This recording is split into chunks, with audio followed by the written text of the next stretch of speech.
I've been married to her for 8 years, together for 11, and until recently I would have sworn we were boring in the safest way possible. Same routines. Same coffee mugs. Same fights about stupid stuff like leaving cabinet doors open. That's why the first signs didn't register as alarms, more like background noise I told myself to ignore. It started small. She became sharp where she used to be neutral. Every question felt like an accusation to her. If I asked how her day was, she snapped that I was interrogating her. If I didn't ask, I was suddenly checked out. She guarded her phone like it was a state secret, flipping it face down, taking it into the shower, laughing at messages and then going silent the moment I walked into the room. Then came the schedule changes. Late meeting. Work drinks I forgot to mention. You wouldn't like these people anyway. She stopped inviting me to things altogether, and when I pointed it out, she told me I was being needy and insecure. That word stuck. Insecure. She used it like a weapon. Any discomfort I expressed got brushed off as my problem, not her behavior. The weirdest part was how fast things escalated. One week we were planning a weekend trip. The next, she was picking fights out of nowhere, criticizing how I chewed, how I dressed, how I breathed. It felt like she was building a case against me in real time, like she needed me to be the villain in a story I didn't know I was in yet. I didn't suspect cheating at first. I suspected resentment. Burnout. Maybe she was unhappy and didn't know how to say it. I told myself long marriages go through phases. I told myself trust meant not jumping to conclusions. I was wrong, but at that point, I didn't know how wrong. About a month into this new version of her, I noticed something else. She started caring a lot more about how she looked, but only sometimes. Not date night sometimes. Not we're going out together sometimes. It was selective. Random Tuesdays. Grocery store runs that somehow required full makeup, perfume, and clothes I hadn't seen in years. Meanwhile, with me, she was cold. No casual touches. No sitting close on the couch. If I tried to hug her, she stiffened like I'd crossed a boundary. When I asked if something was wrong, she rolled her eyes and said I was imagining distance because I needed attention. That became her go-to lie, turning my gut feeling into a character flaw. Her phone habits got worse. New passcode. Notifications turned off. If I entered a room unexpectedly, she'd swipe out of whatever app she was in so fast it looked rehearsed. One night I asked, half joking, "You hiding a second life in there?" She laughed too hard and said, "God, you're exhausting." Then she started rewriting history. Little things at first. Claiming she'd told me about plans she never mentioned. Insisting conversations happened that absolutely didn't. When I pushed back, she accused me of having a bad memory. I actually started questioning myself, wondering if stress or sleep deprivation was messing with my head. The sudden events kept stacking. She came home at 2 a.m. one night without calling. Said her phone died. I checked the battery the next morning, it was at 78%. When I pointed that out, she said I was creepy for even looking. Somehow, I ended up apologizing just to keep the peace. That's when the anxiety set in. Not explosive fear, quiet, constant dread. The kind that lives in your chest and tightens every time you hear a notification buzz that isn't yours. I still didn't have proof. Just instincts and a growing sense that the woman I married was actively hiding something and didn't care if it hurt me as long as I stopped asking questions. I wish I'd trusted myself sooner. The actual discovery didn't happen in some dramatic, movie-style moment. It happened because of something stupid and ordinary: laundry. I was folding clothes one Sunday morning while she was out on another errand, and her phone buzzed on the bed. She'd left it behind for once. That alone felt wrong. I didn't grab it right away. I stood there for a full minute, arguing with myself about trust and boundaries. Then it buzzed again. Same contact name. Just a first name. No emojis. No last name. That's what finally pushed me. I didn't unlock her phone. I didn't need to. The notification preview was enough. Last night was insane. I still smell you on me. I felt my stomach drop so fast I thought I might throw up. My hands started shaking, not dramatically, just enough that I had to sit down. In that second, every weird behavior, every accusation, every sudden mood swing snapped into place like a puzzle I never wanted finished. She came home 20 minutes later, humming, carrying coffee like it was a normal day. I asked her, calmly, who he was. No yelling. No tears yet. Just one sentence. Her face didn't go guilty. It went angry. She demanded to know why I was snooping. Said the message was out of context. Claimed it was a coworker joke, then a friend joke, then somehow my fault for assuming the worst. The lies came fast, overlapping, changing mid-sentence. I barely had time to process one before she threw another at me. I told her what the message said. Word for word.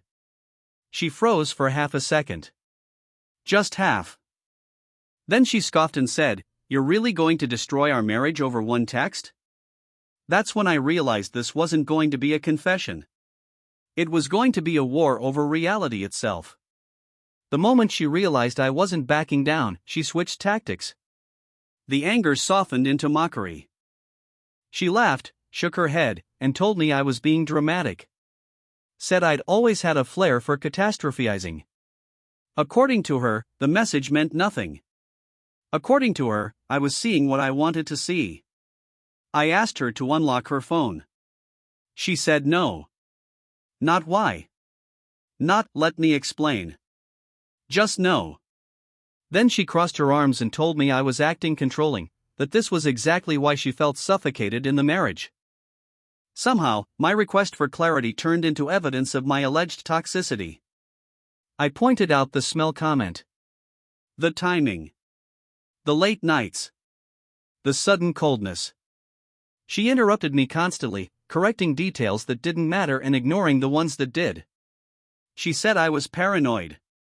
She said she'd never cheat and that it was insulting I'd even suggest it. Then came the first big rewrite. She claimed we'd been basically separated emotionally for months. That this was a rough patch she thought we both understood. I told her that was news to me. She rolled her eyes and said, "Of course it is. You never listen." My chest hurt in a way I didn't recognize. Not sharp pain, pressure. Like something heavy was sitting inside me. I realized I was holding my breath, waiting for her to say something real. Something honest. She never did. Instead, she ended the conversation by grabbing her keys and saying she needed space from my accusations. She walked out like she was the injured party, leaving me alone in the house we built together, staring at a coffee cup she'd just brought home from wherever or whoever she'd been. That was the night I didn't sleep. Not because I was angry yet, but because some part of me still hoped I was wrong. I didn't go looking for more evidence. I wish I could say that, but it would be another lie in a story already full of them. After she left, something in me snapped, not loudly, just enough to stop protecting her. She came back late that night, said nothing, went straight to bed. Her phone was charging on the dresser. Face up. Notifications still off, but the screen lit when it hit 100%. I saw the name again. This time, curiosity wasn't the driver. Survival was. I unlocked the phone using the code I'd watched her type 100 times without realizing I'd memorized it. What I found wasn't subtle. It was weeks of messages. Plans. Inside jokes. Complaints about me. Photos I'll never be able to unsee. Voice notes laughing about how clueless I was. One message in particular burned itself into my brain: "He thinks I'm just tired lately." It's kind of sad. The sudden events blurred together after that. My ears rang. My heart pounded so hard I thought it might burst. I felt humiliated in a way that went deeper than anger, like my entire life had been staged and I was the only one who didn't get the script. I didn't confront her right away. I sat there, phone in my hand, watching her sleep like she hadn't just detonated everything we were. I took screenshots. Every single thing. Then I put the phone back exactly where it was. When I lay down next to her, she shifted and mumbled my name, half asleep, like everything was normal. I stared at the ceiling until morning, realizing that the woman beside me had been lying to my face for weeks and had gotten so comfortable doing it that she slept peacefully after tearing me apart. By the time the sun came up, I wasn't confused anymore. I was done pretending this was a misunderstanding. In the morning, I made coffee like I always did. Same mug. Same routine. My hands were steady, which surprised me. I asked her to sit down. She sighed dramatically, already annoyed, like I was inconveniencing her day. I told her I knew. Not I think. Not I suspect. I said I knew. Her eyes flicked to her phone for just a second. That was all the confirmation I needed. She tried one last denial, said I must have dreamed something, accused me of hacking her phone, claimed I was violating her privacy. When I calmly quoted her own messages back to her, word for word, the fight drained out of her face. Then came the excuses, rapid fire. It just happened. It didn't mean anything. It was only emotional at first. She blamed stress, work, me, our marriage, the timing of the moon, anything except herself. She said she felt neglected. She said I wasn't attentive enough. She said if I'd been more present, she wouldn't have needed attention elsewhere. I asked how long. She hesitated, then gave a number I knew was too small. When I corrected her using dates from the messages, she snapped that I was being cruel and obsessive. That's when the bitchiness fully surfaced, no remorse, just irritation that her story wasn't landing. She even had the nerve to say I should be grateful she was finally being honest now. As if honesty under pressure was some kind of gift. I told her to pack a bag. She laughed. Actually laughed. Said I wouldn't really do that. Said I always cooled down. That I needed her. That we'd get past this like everything else. That was the moment I realized she didn't think she'd lost me. She thought this was just another argument she could outmaneuver. When she realized I wasn't backing off, her tone shifted again. The confidence cracked. She started crying, not quiet, sincere tears, but loud, sudden sobs that felt timed. She said she was scared. She said she felt alone. She said I was throwing everything away over a mistake. I didn't comfort her. I couldn't. Every tear felt like another performance layered over weeks of lying. She packed slowly, dramatically, stopping every few minutes to argue. She asked if we could talk later when emotions weren't so high. She asked if I was really ready to end years of marriage over something temporary. At one point she accused me of never truly loving her if I could walk away this easily. That one hurt. Not because it was true, but because it was aimed perfectly. Then she slipped. While stuffing clothes into a bag, she muttered that he understood her better anyway. The second the words left her mouth, she froze. I looked at her. She tried to backpedal, said she didn't mean it like that, said I was twisting her words. I didn't respond. I didn't need to. She left in a rush after that, slamming the door so hard a picture frame fell off the wall. The house went silent in a way I'd never experienced before. No tension. No eggshells. Just emptiness.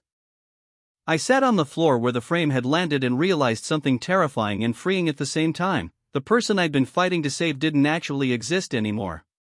Maybe she hadn't for a long time. And I was the only one who hadn't noticed. The silence didn't last. Within hours, my phone lit up, texts, calls, voicemails. Her number. Unknown numbers. Mutual friends. The story was already spreading, and it was being rewritten without me. She told people I'd kicked her out over a misunderstanding. That I'd been emotionally distant for years. That she'd felt trapped.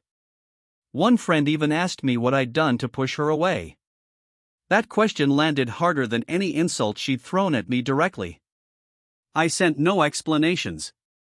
No screenshots. I didn't defend myself. I barely had the energy to breathe, let alone manage a PR campaign for my own marriage implosion. Then the anger finally arrived. Not explosive, not cinematic, cold and focused. I replayed every moment I'd doubted myself. Every apology I'd given when she was the one lying. Every time I swallowed discomfort to keep the peace. It felt like discovering I'd been robbed and only now realizing how long the door had been left open. She showed up unexpectedly that evening, pounding on the door, demanding to talk. Said she missed me already. Said she was scared to be alone. I didn't let her in. I spoke through the door like she was a stranger. She accused me of being heartless. Said she never thought I'd be this cruel. That word again, cruel, used to describe me finally protecting myself. After she left, I sat on the couch and cried for the first time since it all started. Not because I wanted her back, but because the life I thought I had was gone. Grief doesn't care who's at fault, it just shows up and takes what it wants. That night, I accepted something I'd been avoiding. This wasn't just betrayal. It was the end of an illusion. The next few days blurred together. I went to work. I answered emails. I nodded at people like I was still a functioning human being. Inside, everything felt hollow, like someone had scooped out the center of my chest and left nothing but echoes. She oscillated between rage and nostalgia. 1 hour she sent paragraphs accusing me of ruining her life. The next, photos from old trips with captions like, "Remember when we were happy?" Every message felt designed to pull me back into confusion. I stopped replying altogether. Sleep came in fragments. I'd wake up convinced I heard her keys in the door, heart racing, only to remember she wasn't coming home. Sometimes I missed her. Other times I missed the version of her I'd invented, the one who didn't lie effortlessly and laugh about it with someone else. I read the messages again, against my better judgment. Not to torture myself, but to ground myself. Every time doubt crept in, every time I wondered if I'd overreacted, I reminded myself of the facts. Betrayal doesn't get softer if you stare at it longer. Sudden moments kept ambushing me. Her sweater still hanging by the door. Her shampoo in the shower. A receipt from a restaurant she claimed she'd never been to, sitting crumpled in her coat pocket. Each discovery reopened the wound, but it also stripped away denial. Somewhere in that mess, a strange calm started forming. Not forgiveness. Not peace. Just clarity. I wasn't crazy. I wasn't insecure. I wasn't controlling. I was a husband who trusted his wife and paid for it. That realization hurt, but it also gave me something I hadn't felt in weeks, solid ground. One morning, I woke up without the immediate urge to check my phone. That's when I knew something had shifted. The pain was still there, but it wasn't in control anymore. She asked to meet. Said she wanted closure. I agreed, but only in a public place. When she walked in, she looked tired, irritated that I wasn't melting at the sight of her. She tried to joke, tried to slip into old patterns. I didn't follow. She admitted more this time, but only because denial no longer worked. Still minimized. Still justified. She said she never planned to leave me. Said it was compartmentalized, like that made it better. I told her I was filing for separation. Her face hardened instantly. No tears. Just anger. She said I was making a mistake. That I'd regret throwing away something fixable. I told her trust doesn't come back once it's mocked. I stood up before she could spin the conversation again. Walking away felt surreal, like stepping out of a burning building and realizing you're still alive. That day, I called a lawyer.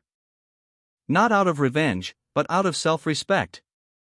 For the first time since this started, my decision wasn't about reacting to her, it was about protecting myself. I didn't feel strong. After the paperwork started, everything slowed down. No more dramatic confrontations. No more late-night messages swinging between blame and begging. Just logistics. Dates. Signatures. The dull mechanics of dismantling a shared life. That quiet was unsettling at first. I'd gotten used to emotional whiplash. Without it, I didn't know where to put all the leftover feelings. They came out in unexpected ways: anger while washing dishes, sadness while driving past places we used to love, exhaustion that sleep didn't fix. She tried one last angle. Sent a long message about growth, therapy, becoming better people apart or together. It read like something she wanted to believe about herself. I didn't respond. Some conversations don't deserve oxygen. I started doing small things for myself, almost accidentally. Going for walks without headphones. Eating when I was hungry instead of when it was convenient. Telling the truth when someone asked how I was, without wrapping it in jokes. The house began to feel different, not empty, just neutral. Like a space waiting to be redefined. I moved furniture. Threw things out. Each trash bag felt symbolic, even if it was just old receipts and mismatched socks. I wasn't healed. Not even close. But I wasn't bleeding anymore either. And that felt like progress. Even weeks later, the emotional roller coaster didn't fully stop. Memories hit me at random: smells, songs, even a joke someone made at work, and I'd feel the old betrayal flare up. Anger, sadness, disbelief, longing, all in the same heartbeat. I realized grief wasn't linear. Some mornings I woke up exhausted but numb. Other nights I cried silently in the dark, imagining a life that could have been. I caught myself wondering if I'd ever trust anyone fully again. Therapy helped. Talking to a professional, rather than friends or family, gave me a mirror I hadn't had before. I confronted feelings I'd buried: guilt for missing signs, shame for doubting myself, fear that I'd never recover. But also a strange sense of pride. Pride that I hadn't lost myself completely, even when everything I believed in had been shattered. I also confronted her, one last time, over the phone. Not to beg, not to argue, just to mark the end. Her reaction was predictable: defensive, flippant, shifting blame. I stayed calm. That call ended with me saying, "This is over. I wish you well, but I'm done letting you hurt me." Hanging up, I felt lighter. Like a door closing that I didn't realize had been stuck open for years. Pain still lingered, but it had a shape now. I could see it clearly, separate from my daily life. For the first time, I felt like I might survive this, and maybe even come out stronger. Life slowly started to feel like mine again. I set routines that had nothing to do with her: cooking for myself, picking up hobbies I'd abandoned, spending weekends exploring the city alone. Even mundane tasks: laundry, grocery shopping, paying bills, felt empowering instead of hollow. I reconnected with friends I'd neglected, not out of obligation but because I wanted company that didn't come with strings or lies. Conversations felt lighter, laughter felt real. I realized how much of my energy had gone into tiptoeing around her moods, guessing her lies, and managing the chaos she created. The sudden absence of that chaos was strange at first. Quiet felt foreign. Nights weren't punctuated by panic or suspicion. I slept better. My appetite returned. I smiled at small things again: sunlight through the window, a song on the radio, a text from a friend just checking in. I still had moments of grief.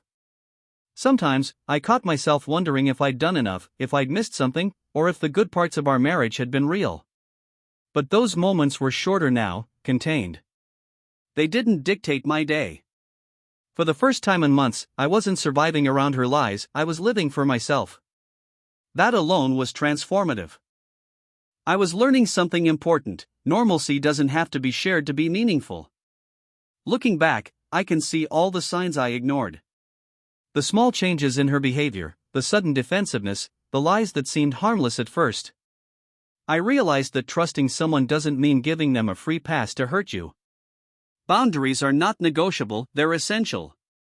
I also learned that betrayal isn't just about the act itself. It's about the erosion of trust, the rewriting of reality, the way someone can weaponize your empathy against you. And I learned that anger, grief, and even moments of self-doubt are all valid responses. Feeling them doesn't make you weak, it makes you human. Most importantly, I learned to value myself again. My needs, my instincts, my sanity. I learned that it's okay to walk away, even from someone you once loved deeply, when they prove they cannot or will not respect you. I don't harbor bitterness every day anymore. Some days I do, and I accept that. But I no longer allow her choices to define my life. I define my life. That was the lesson that cut through the pain, sharper than anything else. I am not responsible for someone else's lies. And finally, I learned that healing isn't a straight path. It's messy. But moving forward is possible. Step by step, you rebuild, reclaim, and eventually breathe again. Now, several months later, life feels different, lighter, quieter, and more honest. I've learned to trust myself again, to listen to my instincts, and to prioritize my own well-being over the fear of conflict or the hope that someone else will change. I've started dating again cautiously, not rushing, but knowing that trust is earned, not assumed. I've rebuilt routines, friendships, and small joys I'd forgotten existed. I still carry scars, emotional ones, not just memories, but they remind me of my resilience rather than my failure. Sometimes I think about her, briefly, and I don't feel the old anger or longing. I feel clarity. She made her choices, I made mine, and I'm living mine fully. If there's one piece of advice I can offer to anyone in a similar situation, trust yourself, document the truth, set boundaries, and don't let someone else's lies erode your sense of worth. Pain is inevitable in betrayal, but staying true to yourself is the only way to heal. I've finally realized that life after betrayal isn't about what you've lost, it's about what you choose to reclaim. And for the first time in a long time, I feel like I'm truly living again.